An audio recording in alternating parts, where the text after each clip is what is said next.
je voudrais m'adresser à mes collègues psychanalystes, mais aussi aux autres qui peut-être retrouveront dans cette réflexion quelque chose qui peut les aider à vivre.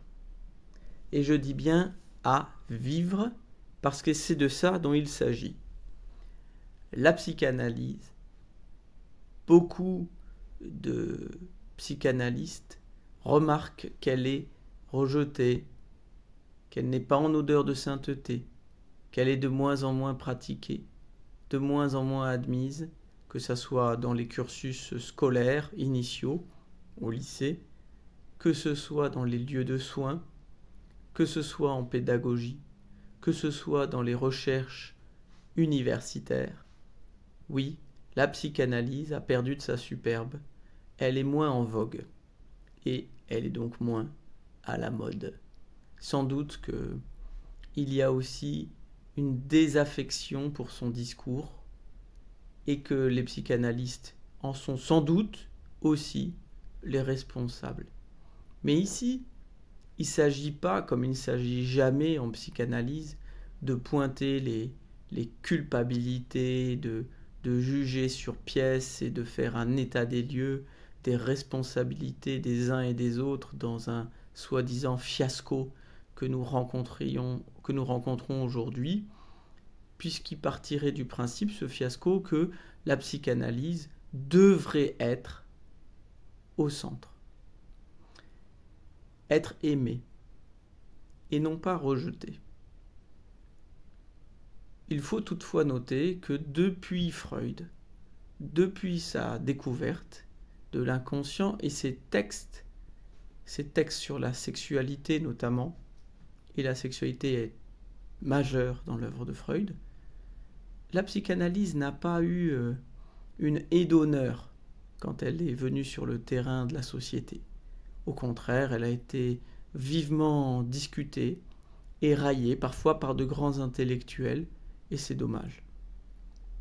Mais tout ça correspond à quelque chose d'important, parce que je m'adresse ici aux psychanalystes, mais aussi à ceux qui veulent vivre, tout simplement, et qui peuvent trouver dans cet exemple quelque chose qui peut les stimuler. J'entends la chose suivante. La psychanalyse n'est pas dominante, et elle n'est pas faite pour ça.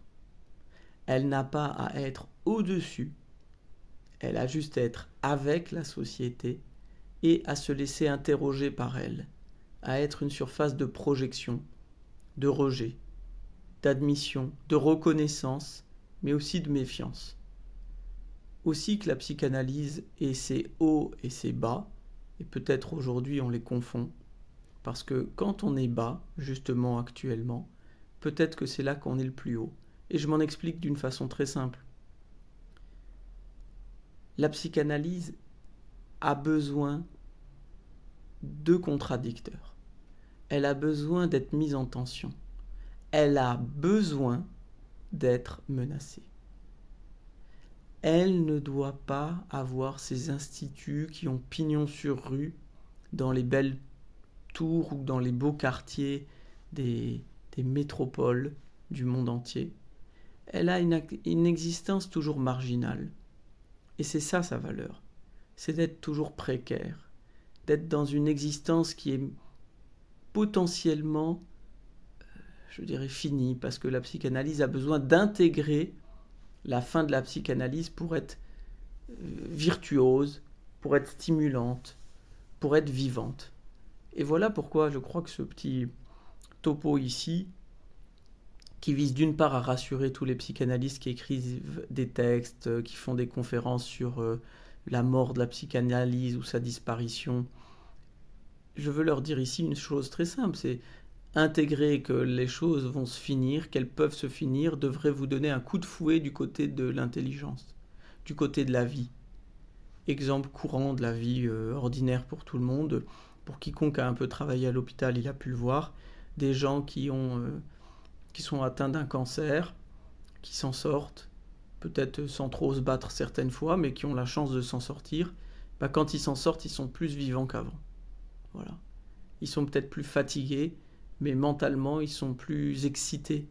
Ils ont envie de vivre. Et c'est de cela que la psychanalyse, je pense, cherche à produire chez les personnes qui viennent voir un analyste, c'est de retrouver un certain goût de vivre, une envie de vivre, une énergie de vivre. Et la psychanalyse et les psychanalystes, puisque c'est d'abord à eux que je m'adresse, ont à bien intégrer l'idée de leur disparition potentielle pour vivre plus fort encore. C'est ce que je leur souhaite, c'est ce que je nous souhaite à tous. Voilà.